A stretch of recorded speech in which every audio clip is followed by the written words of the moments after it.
Hey guys, Duncan here. Welcome back to the channel. If you could do me a huge favor, a little bit of housekeeping, if you could like and subscribe if you enjoy this video, I would really appreciate it. Helps my channel to grow, helps me know that you guys are watching and you enjoy the content. All right, with that being said, let's get to the topic at hand here, handgun safety. This is not something that most people talk about. If you watch a lot of how-to videos, and I've got them out there on my channel, you know, how to load a magazine, how to use a Glock, how to use an AR, whatever the topic is that you want, not a lot of people talk about safety. So for those of you that don't know, that may be new to the channel, I've been a handgun enthusiast, a sport shooter, target shooter, sporting clays for about 20 years now. But something lesser known, I'm actually a New York State emergency medical technician. I've been in the field for over 20 years. From September 11th to now, actually before September 11th. So I do take safety very seriously. I work on an ambulance. You know, I have a lot of training in the medical field. So to me, safety is very important. I will say before I kind of start, I do have a lot of other videos on the channel that I kind of would suggest you watch that have to do with safety. Whether it's handguns for beginners, I think that's a really important video. I just posted an updated one out there about a week ago, and I think it's really important to watch. It goes over the basics of how to use a handgun. I've also got one about range safety, what I keep in my range safety kit. This is a tourniquet here, but I've got a whole bag inside my range bag dedicated to safety, and I really think you guys should spend the 10 minutes and watch that video. But let's talk about some basic handgun safety. This is not how to use a handgun today. It is just about safe handling and things you should know, especially if you're new. If you're a seasoned shooter, you probably already know all this. So this video might be repetitive, or maybe you'll learn something you didn't know, or maybe you'll leave a comment and maybe educate me on something I didn't know. So with that being said, these two firearms are unloaded. I'm not going to show you that right now because that is actually part of the video, so we'll get into that in a second. But basically we've got some magazines here, we've got a trigger lock. What is handgun safety? So handgun safety begins with you, obviously. Treat every firearm that you ever come across as if it's loaded. Don't make any assumptions. People in law enforcement, the military, just everywhere make accidents. We're only human. Don't make an accident. You can't undo pulling the trigger and having a round discharge from that firearm. Safety begins with you. I know of a law enforcement officer that killed one of his friends. It's right here in my community. I know who he is. It was an accident. Accidents happen, but you have to pay the price at the end of the day. So avoid an accident. Let's bring this out. So this is a holster. Anytime you carry your firearm, people do pocket carry, they carry in a holster inside the waistband, outside the waistband. That is entirely up to you guys. I personally do not do pocket carry. I always use a holster, usually inside the waistband. I do have some outside the waistband holsters. But what I like here with this holster specifically, and this holster is meant for my M&P shield. I'm going to go ahead and put the shield in the holster, and as you could hopefully see on the camera here, it's covering the trigger. There's no way I can accidentally pull this trigger when this is holstered inside my waistband. So I think that's very important. Get a holster that covers the trigger. What is the next piece of safety here? Know how to use the firearm. Again, watch my beginner video. I think you'll find it very helpful. But I would say the #1 mistake that people make when it comes to handgun safety is they take a magazine that has rounds. Now this magazine is loaded to capacity of 6 rounds. They take the magazine, they put it into the firearm. I'm not going to do this obviously on the camera, but they would take the firearm, they would rack the slide back, put it in their holster or wherever they are. Later on, an hour later, a day later, a month later, a year later, it makes no difference. You haven't shot the firearm, right? You take the magazine out and, oh, the firearm's unloaded. I'm new to firearms. It's unloaded. Don't worry, Mom. Don't worry, Dad. Don't worry, girlfriend, wife, brother, sister. It's unloaded. They pick it up. They pull the trigger. It goes bang. Somebody's dead. Why did that happen? Well, again, for new folks here, when you take a magazine and you put it, this magazine is unloaded, and you put the magazine into the firearm and you pull the slide back and you rack it forward. So as you can see, this is empty here because I'm sticking my finger right where the chamber is, where the round would be. But as I was saying, when you rack the slide back and it goes forward, as it's going forward, it's taking a round from the magazine and it's pushing it into the chamber, and now the next round is sitting there waiting to go. So if you were to take this magazine and drop it out of the firearm, there's still a round in the chamber. And when you pull that trigger, that round is going to go, whether the magazine is in the firearm or not. Some newer guns will not fire if you remove the magazine, even if there's a round in the chamber. Don't count on that. Don't take that as fact. You don't know if you own one of those or not. You don't know if the gun you picked up is one of those or not. Pretend everything is loaded all the time. Never point the firearm in a direction and have your finger on the trigger if you don't intend to use it. You know, when you're holding the firearm, hold it like this. It's in your grip, your finger is off the trigger. Even if you intend to use it, even if somebody just broke down your door and you intend to use it, keep your finger off that trigger until the time comes that you are ready to pull the trigger. Then you would move your finger into the trigger guard and do as you need. But until that time, don't put your finger on the trigger. This firearm right here, the M&P Shield, and again, I'm going to show you here that it's unloaded. So first, we have no magazine in the magazine well.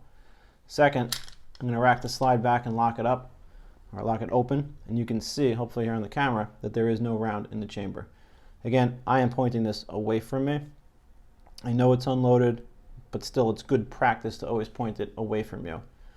With that being said, I'm going to shut the slide, and now this is in the position where theoretically it could fire if there was a round there. But this firearm has a safety. Not all firearms have safety. No Glocks have safeties, and we'll get into the trigger in a second, but this has a safety. So if you were to push this safety up and you were to try to pull this trigger, you can't, which in my opinion is a good thing, and I bought this knowing it has a safety and wanting the safety. They do make it without the safety. I chose to get the safety because I wanted it. It gives me the option to engage the safety if I want, or to disengage it if I want. Maybe I want to carry it and I don't want to ever use the safety. That's fine. That's my decision. Or maybe I do want to use the safety. Some people will say, well, it could snag on your belt buckle, it could snag on your belt, the holster, and engage the safety. Listen, this is pretty hard. You need to push this to engage it and disengage it. Could it accidentally engage when you don't want it to? Yes, anything is possible. But that is a decision you have to make if you want a safety or not. I personally like that this firearm has a safety. The Glock does not have a safety. They're called safe action pistols, meaning you can drop it and it will not discharge. There's a mechanism to prevent the firing pin from discharging it. The other thing about the Glock, and I'm just going to again unload it. The magazine is empty. Slide is racked back and empty. I am touching the trigger. As you can clearly see, it is exceptionally empty here. It's also not pointed towards anything. Back to the Glock here. So I'm gonna show you. I'm gonna pull the trigger here. Again, for the video, this firearm is aimed at a window, which is aimed at a field. There is absolutely nothing, probably for miles, where this is aimed. But again, the firearm is empty. So the Glock has a trigger that's a little different than the M&P Shield. That's a little different from a lot of other ones. And I don't know that you can see it in the camera, so forgive me, but take my word for it or look it up online. The trigger has a little piece here in the center. This piece is meant to be a safety per se. So if you were holstering the firearm, if you were unholstering it, whatever the scenario is, if you were to accidentally hit this with something that would pull the trigger, see, I'm pulling the trigger right now, and it's not going off, and this doesn't have a safety. Why is it not going off? Because I'm not pulling the trigger from the center. I'm not depressing this little piece in the center. I'm pulling it from the side to simulate. I'm trying to put it in the holster and I'm snagging it on the side of the holster. I'm catching it on here. I'm doing something that is accidentally pulling this trigger. But now I'm going to intentionally pull the trigger. It went off. because I pulled it from the center. I didn't pull it from the side. So that is the safety that Glock has. Again, this particular Smith & Wesson M&P Shield has an actual safety lever that when you engage this, you physically can't pull the trigger. It's locked. Glock does not have that. Glock has that little piece in the center of the trigger. The other piece of firearm safety here, which again, a lot of people overlook, they don't talk about, gun enthusiasts generally, I don't know, maybe don't use this, maybe they just use a safe, whatever. And again, this is personal. This is whatever you decide works best for you. I'm just going to move this giant block of ammo out of the way. This is a trigger lock. I like trigger locks. So if you take the Glock here, the trigger's depressed already. It's unloaded. You just take this, slide it in here, take the other piece, compress it, lock it in really tight. Obviously, I'm not doing this for real right now. You can't access the trigger. You could rack the slide. You can't do anything. You can't pull the trigger. You could then take this. Maybe you have children in the house, so you have a trigger guard on it now, and you then put it in your safe. Again, safe firearm storage is everyone's responsibility, but the extent that you feel you need to secure your firearm is clearly up to you. I'll tell you what works for me is I keep my firearm. I don't keep a trigger lock on my handguns per se, but I do keep them in a safe, and I do keep them unloaded. I don't keep the magazines with the firearm. I keep the magazines separate in a separate location that I know where it is, and it is not in the safe, and it is not with the firearms. So God forbid somehow someone got into my safe. All right, you can get to the gun, but there's no ammo and there's no magazines. They're separate. I keep the magazines with ammo locked up somewhere else, but it is easy for me to get them both and assemble it if I needed to quickly. Also, if I'm carrying it on my person, I'm not worried about it because it's loaded at that point and it's on my person, so nobody's going to steal that. I also don't have kids in the house. If you do have kids in the house, maybe you want to go that extra step and put the trigger lock on, keep the ammo separate, keep the gun in a safe. If you have a safe, don't buy one of those cheap, flimsy safes you'll find at Staples or Home Depot. Get something good, get something solid that you can bolt down, whether it's to a wall, to a floor, to a shelf. You don't want it to move. You don't want a kid to come in there, God forbid, and get into the safe. Get something that is solid that you can't take a screwdriver and pry open. Most safes are just to keep honest people honest, but children, they pry, they look around, and you'd be surprised what children can get into. So with that being said, I kind of hope this gives you a basic overview of firearm safety. Always assume the firearm is loaded.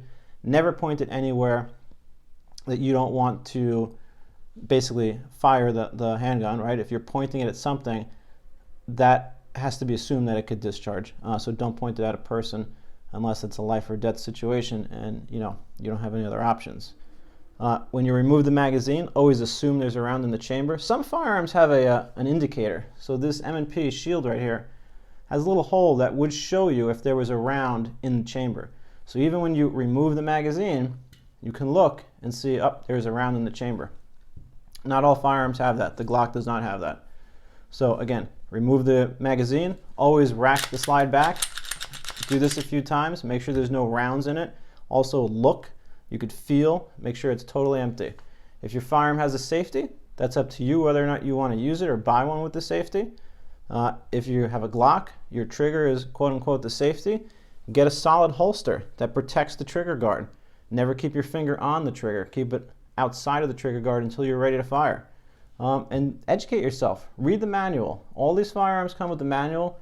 I know they're incredibly boring, but you might just find one piece of information that you didn't realize, that you didn't know, and it just might save your life, somebody in your family, a friend, you never know. So read it, ask questions, take some safety training courses. Feel free to leave a comment. I'll do my best to reply. I read all your comments. And check out my other videos. Check out the video on the range safety bag and some of the safety gear that I carry. I think it's important that you have certain safety items with you at the range. Accidents happen. That's why they're called accidents. So you want to be prepared. You want to be able to protect yourself and those that you love. I hope you enjoyed. Please like and subscribe. Thank you.